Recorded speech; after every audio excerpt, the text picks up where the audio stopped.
Salam, bugünkü mövzumuz Şimali Amerikanın relyefi haqqında olacaqdır. Həmçinin Şimali Amerikanın ada və yarımadalarından da danışacaq.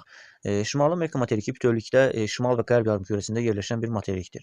Şimali Amerika materikini ya ekvator ya da Qrinviç meridianı kəsmir. Buna görə də Şimali Amerika materiki bütövlükdə şimal və qərb yarımkürəsində yerləşir. Materikin ucqar nöqtələri belə deyək, sahəsi 24,3 milyon kvadrat kilometrdir. Bunu yadda saxlamaq lazımdır. Deməli, ucqar nöqtələri şimalda Kanada dövlətinin ərazisində deməli, Bute yarımadasında deməli, Murchison burnu, təxminən bu ərazi. Cənubda Panama dövlətinin ərazisində Mariotto burnu, qərbdə Ule Şahzadəsi burnu düşür ABŞ-ın ərazisinə və Labrador yarımadasında bu hissədə yenə Kanada dövlətinin ərazisində düşən St. Charles burunlardır. Bunlar ucqar nöqtələrdir. Bundan başqa Şimali Amerika materiki şimaldan cənuba 7000 kilometr məsafədə uzanır. Şərqdən qərbə isə belə deyək və ya qərbdən şərqə isə 6000 kilometr məsafədə uzanır.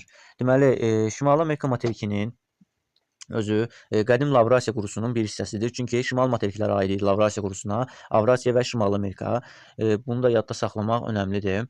Şimali Amerika materikinin şərqi əsasən platforma düzənlik ərazilər, qərbi isə geosinklinaldır. Burada Kordilyer Ant dağları sisteminə, yəni aid olan Kordilyer dağları yerləşir ki, Sakit Okean litosfer havası ilə Şimali Amerika litosfer havasının toqquşduğu bir ərazidə yaranmışdır. Konvergent sərhəddədir.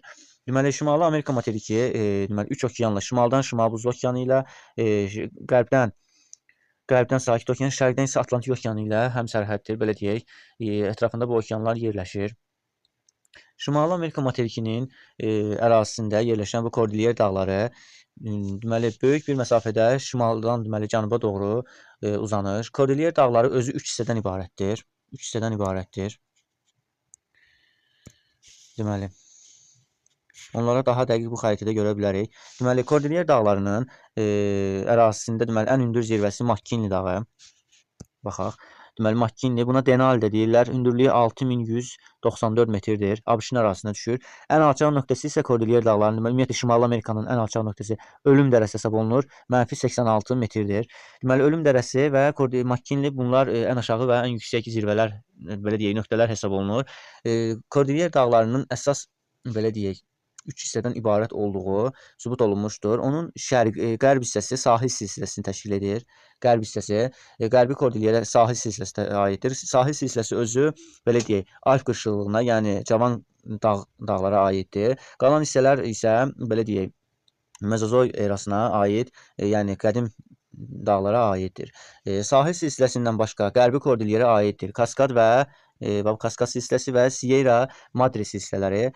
Sierra Madre silsilələri qərbi Sierra Madre və şərqi Sierra Madre olmaqla 2 hissəyə bölünür. Bunların arasında isə Meksika yaylası yerləşir. Şərqi Kordilyerdə isə konkret olaraq qayalı dağlar yerləşir. Qayalı dağlar nisbətən hündürlüyü qərbi Kordilyerdəki dağlara nisbətən alçaqdır, belə deyək. Kordilyerin mərkəzi hissəsində isə əsasən hamarlanmış, belə deyək, platolar, yəni yaylalara rast gəlinir. Bunlara Böyük Hövzə, Colorado platosu, burada Kolumbiya platosu da var. Bu və bir də, belə deyək, Meksika yaylası mərkəzi Kordilyerə aiddir. Bundan başqa, Kordilyer dağları ümumiyyətlə Şimali Amerikanın, belə deyək, ərazisində digər dağ sistemi, dağlardan danışırıqsa, Apalaş dağlarıdır. Apalaş dağları yerləşir Şimali Amerikanın şərq hissəsində. Apalaş dağları əsasən Caledon Herstin dağ əmələ gəlmə mərhələsinə aiddir. Yerləşir bu hissədə.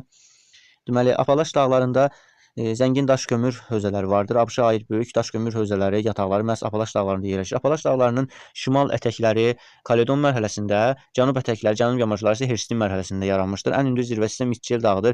Hündürlüyü 2037 metr, bir o qədər də hündür deyil. Bundan başqa, Şimali Amerika materikinin yarımadasından olan daha doğrusu Labrador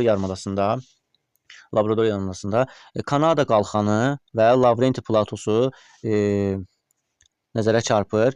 Bu iki relyef formasının əsas əhəmiyyəti ondan ibarət ki, Kanada qalxanı özü arxaik proterozoy dövrünə aid, belə deyək, suxurları özündə cəmləmişdir. Lavrenti platosunda isə bir sıra buzlaq relyef formalarına rast gəlinir. Bundan başqa, ABŞ-ın, yəni belə deyək, Kanadanın ərazisində, Şimali Amerikanın şimal ərazilərində, belə deyək, çoxlu göl çökəkliklər var. Bu da vaxtı ilə qədim buzlaşmanın olunduğunu burada göstərir. Ərazidə olan vulkanlara keçək. Şimali Amerika materikində, belə deyək, bir sıra vulkanlara rast gəlinir. Bunlardan şimalda ABŞ-ın ərazisində yerləşən Katmai vulkanı, sərhəd olaraq göstərilib. ABŞ-ın ərazisində düşür. Əsas vulkanlar deyirəm. Deməli, yenə ABŞ-ın ərazisində yerləşən Rainier vulkanı, Shasta vulkanı, daha sonra Meksika dövlətinin ərazisində yerləşən Colima, Popocatépetl və Orizaba vulkanları, Qvatemala dövlətinin ərazisinə düşən, bu əraziyə düşən Toxumulka vulkanı və Nikaragua dövlətinin ərazisinə düşən Momotombo vulkanları əsasən fəaliyyətdə olan vulkanlar hesab edilir. Meksika yaylasında yerləşən bu vulkanlar, əsas bu üç vulkan, deməli, belə deyək, fəaliyyətdə olan vulkanlar hesab olunur və fəal geosinkronal zonaya düşür. Bundan başqa düzənliklərindən danışdıqda, Şimali Amerikanın düzənlikləri əsasən, deməli, şərq hissəsində təsadüf edir, belə deyək, rast gəlinir. Böyük düzənliklər Kordilyer dağları ilə mərkəzi düzənliklər arasında, yəni şərq hissə arasında keçid rolunu oynayır. Böyük düzənliklər Atlantik sahilində iki ovalıq, deməli Meksika sahili ovalığı və Atlantik sahili ovalığı yerləşir və bir də Mississippi çayının gətirdiyi çöküntülərdən yaranan alluvial ovalıq, akkumulyativ çöküntülərdən yaranan Mississippi ovalığı da məhz bu hissədə yerləşir. Belə deyək, mərkəzdə göllər ətrafında faydalı qazıntılardan dəmir filizi çıxarılır. Apalaş dağlarında isə daş kömür, belə deyək, Meksika körfəzi ətrafında isə neft və təbii qaz ehtiyatlarına rast gəlinir. Bundan başqa Martinika adasında yerləşən Montampele vulkanında qeyd etmək olar. Keçək Şimali Amerikanın ada və yarımadalarına.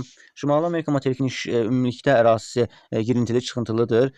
Buna görə də onun ətrafında ada və yarımadalara daha çox rast gəlinir. Şimalda Kanada Arktik arxipelagında bir sıra adalar, Banks adası, Viktoriya adası, Baffin torpağı, Elsinmir və Devon adaları hər ikisi göstərilmişdir. Sonra materikin şərqində Labrador yarımadası, Ungava yarımadası, Newfoundland adası, şimal-qərbində Aleut adaları, Alyaska yarımadası, qərbində Vancouver adası, burada Kaliforniya yarımadası yerləşir.